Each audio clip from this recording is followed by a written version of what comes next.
La chirurgie maxillofaciale. Une chirurgie particulièrement complexe qui agit conjointement sur la fonction et l'apparence.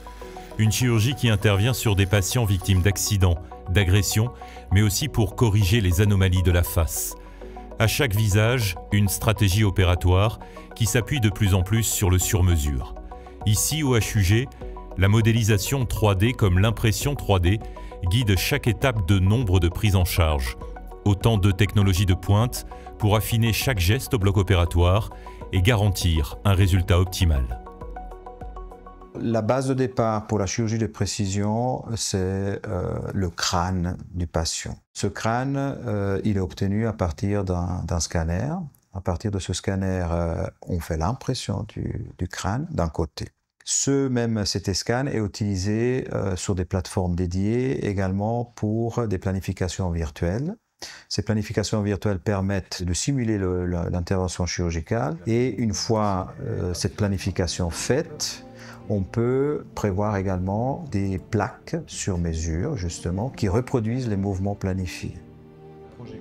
Matteo, opéré au HUG d'une asymétrie faciale. Matteo a bénéficié d'un plan sur mesure, d'abord modélisé en 3D, avant d'être réalisé et implanté sur son crâne et ses mâchoires. Une chirurgie de près de 5 heures, synonyme de nouvelle vie et de nouveaux visages.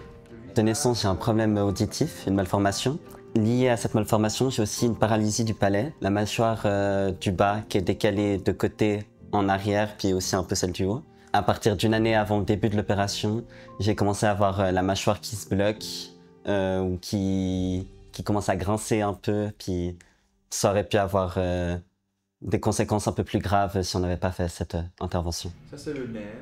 On m'a expliqué notamment comment on allait faire, justement, comment est-ce qu'on couperait les os, comment est-ce qu'on ferait en sorte que ça tienne. C'était une asymétrie faciale complexe des 3 étages, mâchoire du haut, si vous voulez, mâchoire du bas et menton. Mais il faut que ces 3 éléments soient rééquilibrés pour établir la symétrie faciale. Effectivement. Ce qu'on doit faire, c'est qu'on doit positionner le maxillaire d'abord dans la bonne position.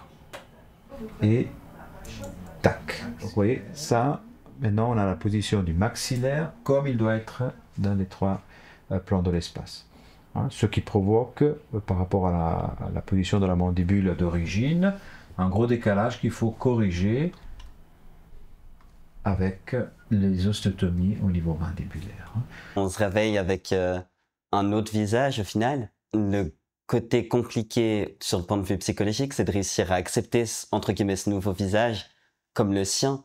Puis c'est après qu'on voit vraiment la différence. Moi, c'est vrai que je vois par exemple des photos de 2021, par exemple, juste une année avant l'opération, ça fait une grosse différence quand même. L'histoire de Matteo est à l'image de nombre de patients et patientes qui, au HUG, bénéficient d'une prise en charge personnalisée qui passe notamment par cette salle dédiée à l'impression 3D. Une fois modélisé, chaque crâne est imprimé sur cette machine ultra précise. Une étape déterminante qui n'a rien d'un gadget. Objectif, préciser la stratégie opératoire et réduire le temps de chaque intervention. On récupère les images d'un scanner que le patient a fait en amont. On va prendre les coupes qui sont générées par ce scanner afin de pouvoir recréer le modèle 3D qu'on va ensuite pouvoir envoyer à l'imprimante. On fabrique des pièces à partir de scans, des scans CT la plupart du temps, pour aider les chirurgiens dans leur pratique opératoire à préparer les interventions. Aujourd'hui pour Imen, séjour de consultation à distance et en visioconférence. Suite à une agression, Imen est resté 3 mois dans le coma et a subi de nombreuses opérations au visage. Au HUG, Imen a été opéré de l'orbite oculaire, une chirurgie de reconstruction sur mesure particulièrement complexe.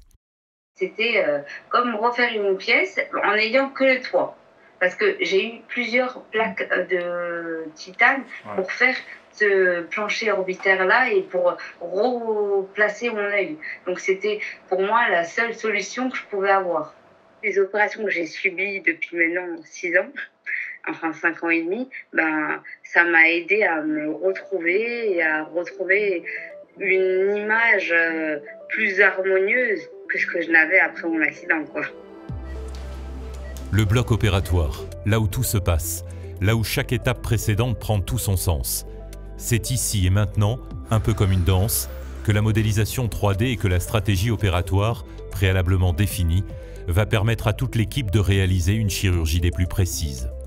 L'intervention chirurgicale, c'est un ballet. Et dans ce ballet, il faut un temps réel et un continu, toujours avoir la représentation de la situation tridimensionnelle dans sa propre tête. Ça a l'air tout bête, mais c'est pas facile. Et ça, c'est la limitation qui a poussé en fait la chirurgie assistée par ordinateur à ses débuts. Ici, on a l'exemple avec la mandibule. On peut reproduire avec le biais de ce dispositif exactement ce qu'on a planifié. Dans le cas présent, par exemple, de repositionner le menton dans la position souhaitée, planifiée. Et là encore, à partir de là, on va produire des plaques qui sont des plaques uniques, sur mesure, d'après la planification des mouvements virtuels. C'est vraiment ergonomique, c'est vraiment adapté au patient. Donc c'est le côté intéressant qui existe pour nous et je pense pour le patient car il a vraiment quelque chose qui lui correspond et qui a été étudié au préalable en fait. C'est intéressant de voir les moules des patients et de voir à quoi ils ressemblaient et après de revoir à quoi ils vont ressembler. On a les photos aussi en salle, c'est agréable de voir ça, quoi, le changement qu'on va apporter. Aujourd'hui, Matteo regarde son parcours et son nouveau visage avec bienveillance. Ce n'est pas seulement son apparence qui a changé. Désormais, Matteo vit autrement sa différence. J'ai pris beaucoup de confiance en moi depuis cette opération. C'est vrai qu'avant c'était plus compliqué et puis l'opération pour moi ça a vraiment été très bénéfique et aussi justement pour la confiance en soi.